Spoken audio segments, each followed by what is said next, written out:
My dear friend, tonight we wander through 3 quiet lives, stitched together not by power or fame, but by presence, by patience, by what endures when no one's watching. First, we kneel beside the hearth of the village apothecary, where healing comes in hushed words and boiled nettles, and sorrow is treated with the gentleness of shared silence. Then we move beyond the hedge into a grand house of bells, linen, and unspoken rules, where the servants walk like shadows, and devotion is measured in quiet hands and aching feet.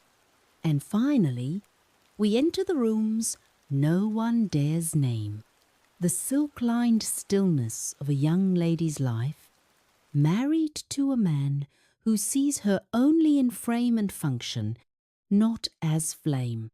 Each story is its own thread, but together they tell something larger, something about duty and longing and the small rebellions we keep hidden in tea leaves and locked drawers.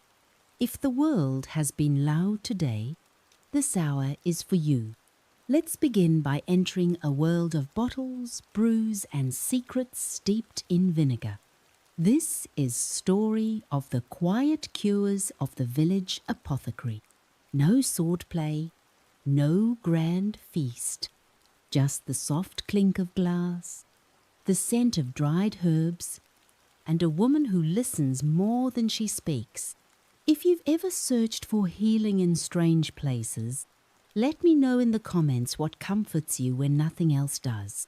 Now dim the lights, pull your blanket a little tighter, and inhale slowly, because the cure begins with quiet. Imagine you wake before the village, not because you're eager, but because the stillness helps you think. Your room is small, low beams, stone floor, herbs drying from every rafter, sage, rosemary, mint, and mugwort. Their silhouettes cast odd shadows across your face. You rise. No need for a candle. You know where everything is. The fire is still warm from last night. You stir it back to life. Set a pot of water on. Reach for your ledger. 3 visits yesterday.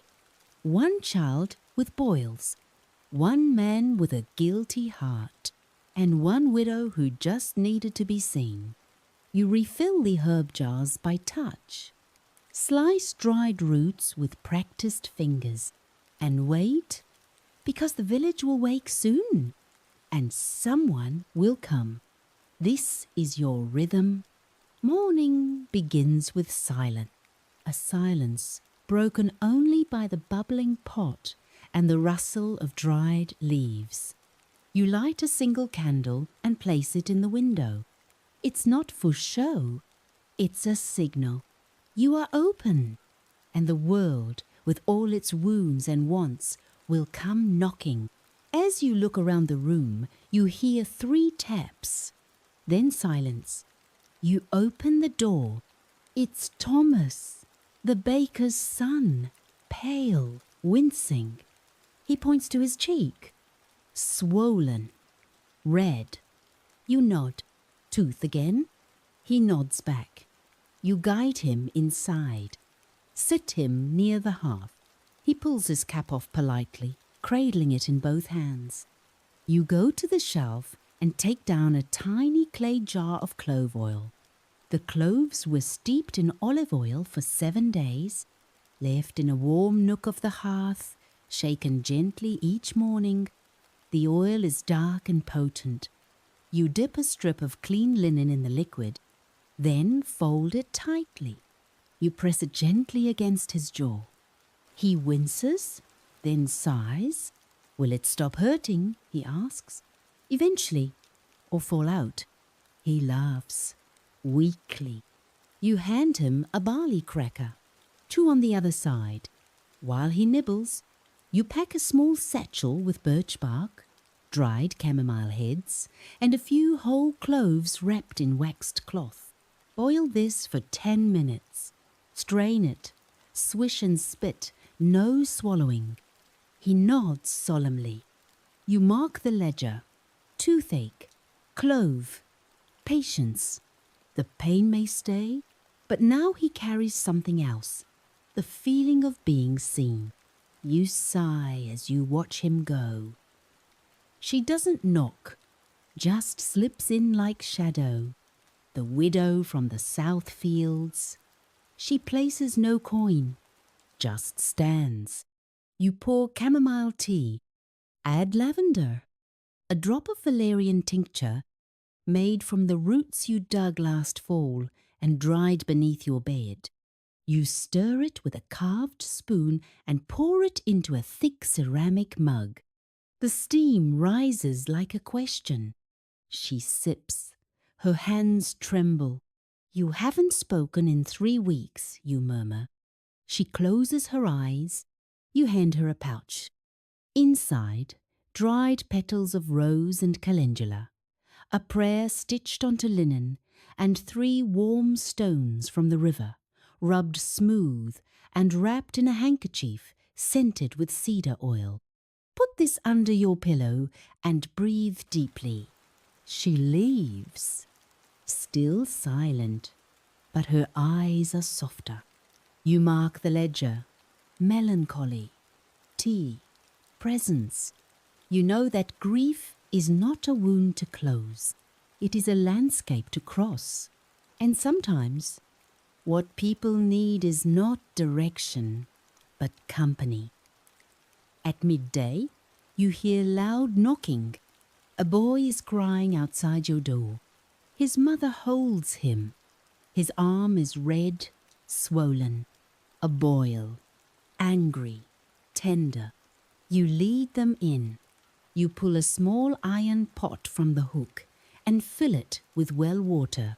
Into it, you place chopped onions, peeled garlic cloves, and nettle leaves you've dried over a week on a slate board near the hearth.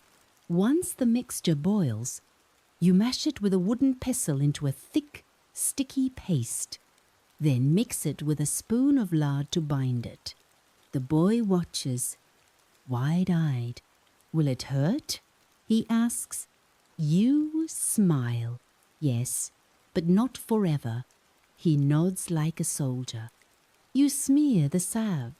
Wrap it in cloth. Press gently but firmly. He hisses, then exhales. You hand him a candy root, dried licorice soaked in elderflower syrup. He grins. His mother stays a moment longer. Her hands are cracked from soap and labour. You place calendula balm in her palm. No words, just enough. You mark the ledger. Boil, garlic, bravery. Pain teaches, but kindness teaches too. Sometime later, a man arrives, cloaked, important, or wants to be. Says he slipped on ice. Bruised hip, twisted pride. I need something strong, he insists. You nod solemnly. You take dried comfrey leaves and crush them into a pot. You add ground wormwood and pour in boiling water to create a poultice. For pain, you mix crushed meadowsweet blossoms into cider vinegar, warmed slightly with a drop of honey. He drinks it slowly, wincing at the bitterness. What's in it? Things to loosen your muscles and your pride. He snorts, then smiles. You mark the ledger, ego, bruise, meadowsweet. Even pride can be softened. With enough warmth, the day slows, the light dims. You grind poppy seeds with a mortar, add them to a pot of warm milk, and stir in crushed mugwort leaves. Over this, you lay a thin linen square, straining it into a carved wooden cup. You light a stick of sweetgrass, and its spiraling smoke fills the room with a faint, earthy sweetness. Tonight, a child comes, won't sleep, sees faces in the dark. You kneel, offer the tea, tuck a sachet under her shawl. Inside it, lavender, dried apple peel, and a pinch of ash from the Beltane fire. This keeps the shadows out. She doesn't speak, but takes it. Her mother mouths thank you. You nod. You mark the ledger. Dreams, poppy, safety. We treat nightmares not as enemies, but as visitors. Visitors that can be coaxed into gentleness. It's late now as you welcome your last visitor. Young, red-cheeked, smells like flowers and anxiety. I think I'm ill, she says. How so? She fidgets. My chest feels fluttery. Around John, the cooper's apprentice. You raise an eyebrow. Lovesick, you say? She flushes. Is there a cure? You take a tiny blue glass vial filled with rosehip syrup, sweetened with sugar and a drop of lemon balm tincture. Next, a sprig of mint and a few shaved valerian root chips wrapped in parchment. Take with courage and patience. She beams. You mark the ledger. Lovesick, syrup, hope. There are herbs for the body, and there are herbs for illusion. And then there is time. It's late now. Time for bed, but not too late for Gwen. The midwife arrives unannounced, arms crossed, face unreadable. Need more yarrow, she says. You hand her a bundle. Rough birth? Not yet, but I feel it. You give her juniper berries too, a tincture for calm, and a root of angelica bundled in cloth. She lingers. We lose fewer, you know, since you came. You nod. You won't write it down, but you remember. The midwife and the apothecary share a quiet war, not of weapons, but of breath and blood and watching. The fire dies low. You wash the mugs, fold the linens, blow out the herbs. You sit at your desk. Your ledger is full, not of miracles, but of moments, of small things done gently. You close the book and breathe. Healing is not loud. It is small, steady work, done in dark corners with cracked hands and quiet hearts.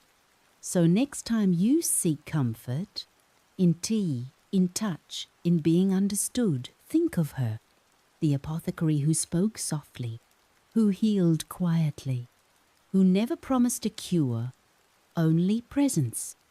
If this story settles something in you tonight, let me know in the comments.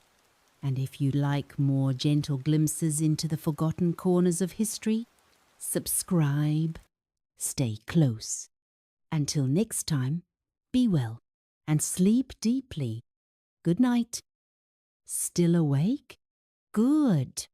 Because while the apothecary tends to the heart of the village, just beyond the edge of the square, behind stone walls and manicured hedges, another world hums quietly, not of healing, but of hierarchy, where servants rise before sunrise and speak in glances, where silver must shine, and secrets are kept in the folds of fine linen.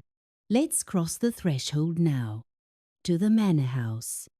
Up next, I'll tell you the story of the ones who served the Lord. In this story, there are no banquets, no thrones, just polished shoes, creaking trays, and whispers between doors. So, if you've ever wondered what life was like for the ones who opened the curtains before the sun was up, and who were gone before their names were known, this story is for you. Dim the lights, smooth the blanket, and listen closely, because behind every grand hall is someone dusting in the dark. Imagine, my friend, you wake before the bell, the rooster hasn't crowed, the fire hasn't caught, but you're already sitting up. Your room is narrow, a slant of moonlight on the stone floor, a simple cot, a chipped jug of water, a brush you share with two others. You are a footman, second under Robert, too new to complain, too proud to stumble. You rise, splash your face with cold, and button your uniform with careful hands. The jacket is just a little too tight, the shoes always a little damp. In the hallway, there is only the soft shuffle of others like you, invisible at sunrise, but already late. Most grand houses in the 18th century had a small army below stairs, each with a job, each with a clock ticking behind their eyes. You eat nothing. That will come later if cook is kind. You pass the kitchen door and feel it before you hear it. Heat, a thick wall of it. Inside, cook is already at the bread, elbows dusted in flour, apron soaked, hair pinned back like armour. She does not look up. There you are, she says. She says that to everyone. The scullery maid is scrubbing with both hands. The butcher boy is yawning into a towel. The fire in the range hasn't been out in years. Never allowed to die. Cook works in heat and noise, but her thoughts are sharp. Boil the ham for the Lord's breakfast. Use the cider, not the wine. She means you. So you nod. Behind her, a pot bubbles. On the wall, copper pans gleam like shields. This is a battlefield. Just quieter. Upstairs, the house is cold. The hearths haven't been lit. The curtains are closed, but the silver must shine. You kneel beside the sideboard. The polish smells like lemon and ashes. You buff each fork, each knife, each absurdly long spoon. Mary is beside you, first parlour-maid, quiet, meticulous. She hums hymns without knowing it. Do you ever wonder if they notice? You ask. She pauses, rubs harder at a spot. They notice if it's wrong? You nod. That's enough. In these houses, silver wasn't just for show. It was currency, inheritance, power, and those who polished it knew each piece by weight, shape, memory. At precisely 7 o'clock, the bell above the stairs rings. You don't jump anymore. You just go. Each bell is tied to a room, a resident, a rhythm. This one's for Lord Everley. He likes his slippers warmed, his tea exactly 4 minutes steeped, his curtains drawn just after he opens his eyes. You move quickly but quietly. Never run, never clatter. He barely looks at you, but you place the tray down like it's ritual, because it is. He drinks. You bow. You are gone before he clears his throat. In the back corridor is a door most guests never see, the linen room. Inside, shelves and shelves of folded cloth, a quiet cave of lavender and starch. This is where Elsie works. Head laundress. She doesn't talk much, but she folds like it matters. A wrinkle in the Lord's napkin is an insult, she once said. You thought she was joking. She wasn't. You help her stack towels. She rewards you with a square of sugared ginger. No one else saw. She doesn't smile. but her eyes are kind. Outside, the gardener walks his rounds. You see him only in passing. Boots muddy, shoulders wide, shirt faded from too many suns. He trims roses before the dew dries. He knows which trees the Lord favours and which ones the lady mourns. He buried her dog last spring, quietly, alone. He didn't say a word, but for a week the garden smelled only of violets. You wonder what he thinks as he prunes. He wonders why you look so pale. You nod to each other. Some wars are fought with boots and blades, others with spades and silence. By midday, the house hums. Boots are polished. Letters are sent. Fires are stoked. The lady's maid is threading pearls. The stable hands carry the horses. And you? You change uniforms. Lunch service is white gloves. You carry plates you'll never eat from. You hear a joke. You don't laugh. You spill a drop. You hold your breath. Service is choreography. You move through rooms like shadow, and the guests never see the wires behind the curtain. This isn't a home. It's theatre. And you, the stagehand. In the stillness between lunch and supper, there is a moment. You find it in the pantry behind the flour sacks. Mary is there. So is cook, even Elsie for once. No one talks, but someone breaks bread. Someone pours water. For a few minutes, no one serves. You chew. You sigh. The scullery maid picks a pebble from her shoe. The butler writes quietly in his ledger. You stare at the dust motes in the light.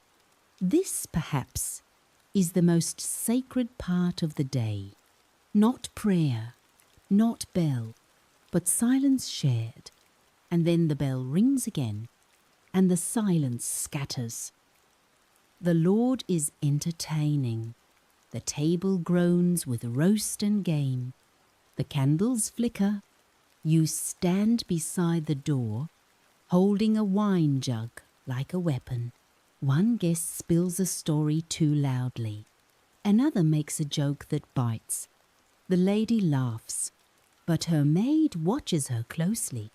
You refill glasses, clear plates, trade glances with Robert, who's too proud to admit his feet hurt. A pheasant falls to the floor. You pick it up like it's porcelain. A guest asks your name. You say, "At your service," because that's the only name they need. You bank the fires, blow out the candles. The halls are dark now. The laughter is gone.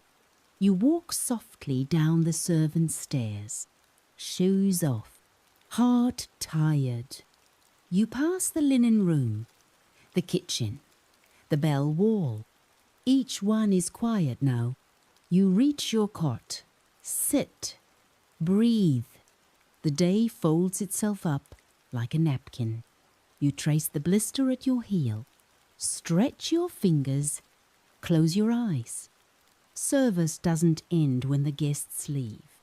It ends when you remember your own name, and only just.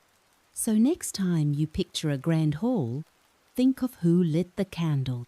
When you see silver shine, think of whose hands burned to polish it. Remember the ones who walked quietly, bowed often, and left no names behind. The ones who served the Lord. If this story rested your mind tonight, let me know in the comments. And if you want more quiet corners of forgotten history, subscribe and stay close. Until next time, walk gently and sleep well. But the house doesn't sleep all at once. In the eastern wing, where the floors never creak and the drapes are always drawn just right, Another story is still unfolding. A young woman, barely 20, sits in a velvet chair beside a fire she didn't light. This is the lady of the manor. You've seen her silhouette in the distance, heard her name spoken in hushed tones by maids and footmen. But behind the silk curtains and the manicured roses is a story less polished than her pearls. She is young. He is not. She is watched. He is elsewhere. So settle in. Dim the lights. Let the hush of velvet and bone china carry you, because not all cages have bars. Some have wedding rings. It hangs above the mantel, painted too soon, before the ceremony ink had dried. She in ivory, he in grey. She looks right. He looks elsewhere. The painter added blush to her cheeks. Real blush hadn't returned since that winter. Guests called her lucky. He was a lord, after all. She was the daughter of a merchant. Pretty, educated, taught to dance, to curtsy, to smile with her teeth hidden. The marriage was arranged like a table setting. 2 names. No warmth. She was 17. He was 48. Each morning she wakes to the same ritual. Her lady's maid draws the curtains. The light creeps in like a rumour. Her breakfast arrives. Toast without crust. Soft-boiled egg. Tea steeped weak. She eats alone. The dining room is for guests. The garden is for show. She walks the rose path twice before 10, pausing at the fountain. She reads letters that don't say anything. And at 11, she embroiders what she will never wear. The Lord travels often. He sends gifts. A brooch shaped like a swan. A bolt of fabric too heavy for summer. But never letters. Never his voice on the page. When he's home, the house grows colder.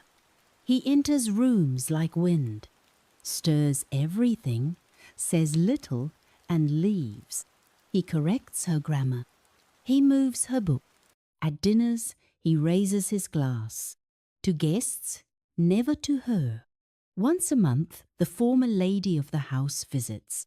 She's all high collars and hawk-like eyes. She comments on the curtains. Too modern. She comments on the tea. Too strong. She comments on the lady. Too quiet. The younger woman smiles. Nod, refills the cup. When the dowager leaves, she burns the tea cloth. No one notices. Her lady's maid, Clara, knows.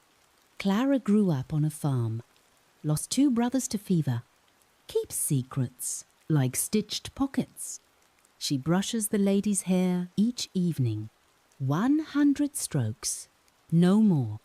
She doesn't speak unless asked, but her hands are gentle, her presence steady. The lady once cried into Clara's apron, just once. They never spoke of it again. Some griefs don't need retelling. Every Thursday she plays. Piano, mostly. Sometimes harp. No one listens. She learned music before marriage, when afternoons were her own. Now, the notes fill the drawing room like perfume, beautiful but fading. She plays until her fingers cramp. She plays until she forgets. Sometimes she imagines the piano answering. She writes sometimes letters to her sister, to a friend she no longer names, to her past self. She keeps them in a box behind the fireplace bricks.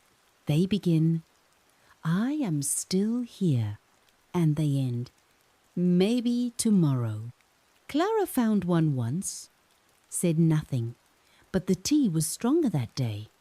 The roses are perfect, trimmed to the inch, fertilized with ash and pride. She is not allowed to prune, not allowed to plant. Once she tried to grow violets in a window pot. They were gone the next day. The gardener said it was frost, but the frost hadn't touched the ivy. One spring evening, a cousin of the Lord's visited. He was young, thoughtful, asked her which books she read. She answered too quickly, too gratefully. The Lord watched. Later he moved the books, locked the study. She never saw the cousin again. It arrived with no note. A red riding cloak, wool, lined, too bold, too much. She wore it once, walking the edge of the orchard. The Lord said nothing, but it never made it back to her wardrobe. Clara claimed mice. They both pretended to believe it. She asks for canvases, paints, not portraits, not landscapes, just light, just colour. Sometimes she paints over them, again and again. One day, she paints a door half open. She hides it behind the armoire. One Tuesday, the Lord is gone. The dowager is ill. Clara brings pastries from the village. The lady opens every window. She walks barefoot across the drawing room. She hums. She paints her lips red. She plays the piano with the windows open. No one corrects her. By night, the house is quiet again, but something has shifted. A brush left unwashed. A crumb on a silk chair. A note in the waste bin. I remember who I was. Not rebellion, not yet, but memory. And that is where it begins. So next time you see the lady smile, ask what she had to silence to earn it. And next time you picture a manor, remember, not every prisoner looks like one. So next time you picture a grand hall, think of who lit the candle. When you see silver shine, think of whose hands burned to polish it. Remember the ones who walked quietly, bowed often, and left no names behind. The ones who served the Lord. If this story rested your mind tonight, let me know in the comments. My dear friend, thank you for joining me in this quiet trilogy of village hands, herbal cures, and the echoing halls of service. You've met the apothecary, who heals with silence and steam. You've walked beside the servants, who polish silver no one thanks them for. And now we'll sit in the lonely hush of velvet corridors, beside the lady they all bow to, but few truly know. History isn't just battles and kings. It's bread, bruises, and whispered truths between the bells. If this episode brought you peace tonight, or gave you a place to wander in the quiet, I'd love to hear from you in the comments. Subscribe to stay close to the candlelight. There's always one more story waiting in the shadow. Good night.